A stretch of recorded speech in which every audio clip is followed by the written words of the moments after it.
It's incredibly tightly controlled, but it's also incredibly congested. So when you have a military aircraft like this in the same area as commercial flights, what are some of the problems that can arise from that? Well, yeah, and you have said it very correctly. The DC Reagan National Airport, you must be under air traffic control. It is all instrument controlled. Planes can't traverse on what they call visual aircraft rules. But also, everyone knows that. I mean, everyone knows the routes of the DC airport, the runways, and that it is entirely controlled by air traffic control. So, to traverse that airspace legally and correctly, obviously, they would have to have clearance. They would have to they should be under control. Now, there are certain areas, certain flight levels, altitudes, if you will, that are reserved for helicopters, that are reserved for other operations. But off the ends of those runways, it is total control, and everyone who operates in the DC area knows it very well. And I just literally just landed at DCA at about 7:30 on a PSA flight operated by PSA for American Airlines. It was busy tonight, but the planes weren't full. The plane I was on wasn't full, but there was lots of traffic. The flight was actually a little bit late because of the traffic. But again, everyone knows that about the DC airspace. And so this was one of the concerns literally decades ago when Dulles Airport was opened. Back then, the agreement was to fund and pay for an open Dulles, is that Washington National was supposed to close when Dulles opened. And of course, the hue and cry, for obvious reasons, it's a very popular airport. It's very convenient. And everyone in the government loves to use it. And it did not close. And I'm sure that's part of the discussion. The most important discussion, of course, is searching for the passengers and the investigation of what happened. But this will renew the issue of, is this airspace reasonable and correct? And does DCA still make sense? I don't see anyone realistically closing it, but there was certainly maybe calls to limit the flights, to limit the numbers of aircraft that can operate there.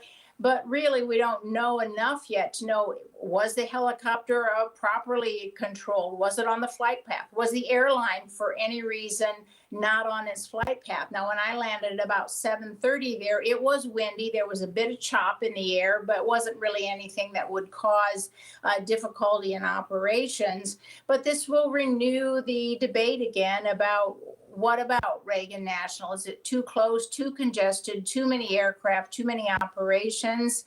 And how much, how many aircraft can we put in this very small space? But again, DCA is very, very popular for obvious reasons. It's convenient.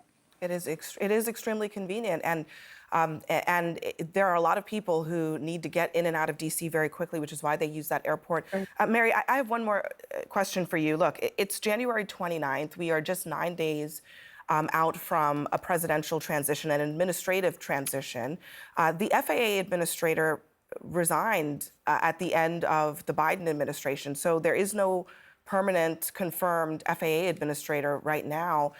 This is going to be a time when there's going to be a lot of public communication and a lot of investigation of what happened here. What do you anticipate this transition period is going to mean for what happens today and tomorrow and in the coming days as we find out what happened here?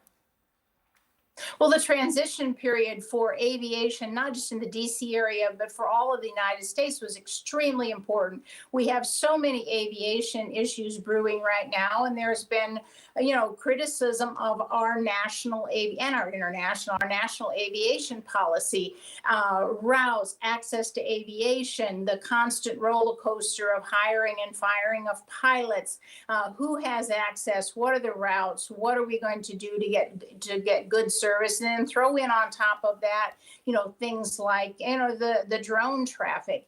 And so I think it's very important. But first and foremost is these operations were entirely under the control of air traffic controllers. This is controlled airspace. And of course, air traffic controllers do not come and go with the change of political administration. We have fortunately, a very, highly trained career cadre of air traffic controllers, and that's important. So the politics of the situation should have had no impact whatsoever on the air traffic controllers and the good, good positive air traffic control. The question will be is how did separation get lost? How did these planes get so close to each other?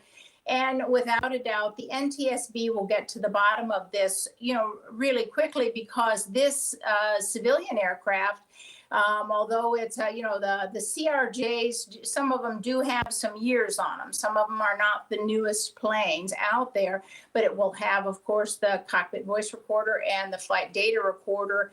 And, I think that will capture what occurred very quickly. The NTSB will have a preliminary report probably within a couple days.